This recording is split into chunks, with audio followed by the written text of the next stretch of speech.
إمتى نغيّر خطة الإنتاج، وإمتى ما أقدرش إن أنا أغيّر خطة الإنتاج؟ أحيانًا وإحنا شغالين في خطة الإنتاج اللي إحنا عاملينها بنحتاج إن إحنا نغيّر، يمكن يحصل مشكلة في طلب العميل، مشكلة في خط الإنتاج، خامة بتتأخر، فمحتاج إن إحنا نغيّر خطة الإنتاج. وإحنا شغالين بنقسّم الخطة اللي أنا حاططها، أنا عندي خطة إنتاج مثلًا ل3 شهور، فالخطة الإنتاج دي أنا باقسّمها لفترات، في فترة باقول عليها الfrozen zone.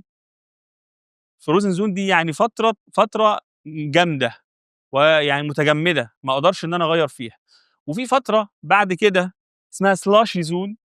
slushy دي يعني ممكن نقول 50، 50. slushy ده اللي هو مثلًا ممكن يكون تلج لسه ما تلّجش أوي، فتلاقي فيه زي مجروش كده، فيبقى ده بنقول عليه slushy zone. إن أنا ممكن أقدر أغيّر بس ب باشتراطات معيّنة. وفي فترة اسمها الliquid zone.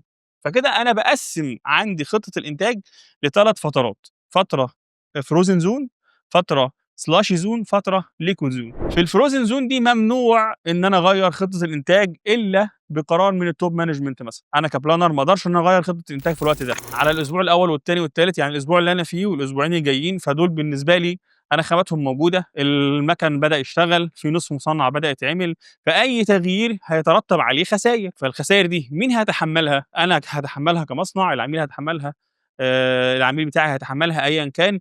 لكن القرار هنا بيبقى قرار إيه؟ قرار top management، مش قرار الplanner خالص. في المرحلة اللي بعد كده، الأسبوع بقى الرابع مثلًا والخامس والسادس والسابع، دول كده لسه فترات جاية بعد الfrozen zone.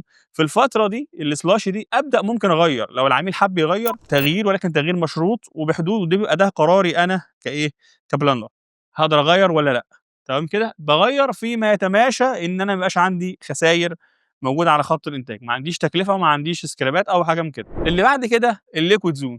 الliquid zone ده الأسبوع التاسع والعاشر، فخلاص already لو العميل حَب يغيّر براحته، لإن أنا لسه ما اشتريتش خامات، ما تعاقدتش على أي أوردرات، ما فيش أي حاجة، ما فيش عندي أي constraint في إن أنا أغيّر، فبالتالي المنطقة دي بيبقى التغيير فيها مسموح وما فيش فيه أي مشكلة. فبالتالي كده أنا عندي 3 مناطق في خطة الإنتاج، التغيير في كل منطقة بيبقى له خواص، وبيبقى له صاحب قرار في المنطقة دي.